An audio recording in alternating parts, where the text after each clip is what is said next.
મહેસાણામાં કોંગ્રેસની એક ખાનગી બેઠક દરમિયાન જાસૂસીના ગંભીર આક્ષેપો સામે આવ્યા છે। કોંગ્રેસના નેતાઓએ દાવો કર્યો છે કે બેઠક દરમિયાન કેટલાક શંકાસ્પદ વ્યક્તિઓ મોબાઈલ ફોનથી વિડીયો ઉતારી રહ્યા હતા। એટલું જ નહીં, તેમના મોબાઈલ ફોનમાંથી અશ્લીલ વિડીયો પણ મળી આવ્યા છે તેવા આક્ષેપો કરવામાં આવ્યા છે। સમગ્ર ઘટનાએ રાજકીય વર્તુળોમાં ભારે ચર્ચા જગાવી છે।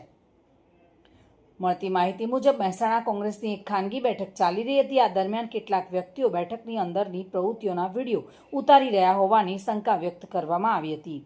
કોંગ્રેસના પ્રદેશ નેતા અમિત ચાવડાએ એક મહિલા કર્મચારીને વિડીયો ઉતારતી હોવાના શંકા આધારે પકડી પાડ્યાનો દાવો કરવામાં આવ્યો હતો। જોકે મહેસાણાની આ ઘટનાએ અનેક સવાલો ઊભા કર્યા છે। શું ખરેખર ખાનગી રાજકીય બેઠકમાં જાસૂસી થઈ રહી હતી અને મોબાઈલમાંથી મળેલા વિડીયો ની હકીકત શું છે? આ તમામ પ્રશ્નોના જવાબ હવે સત્તાવાર તપાસ બાદ જ સામે આવી શકશે। ભાવિન ભાવસાર સાથે bureau report, today Gujarati news.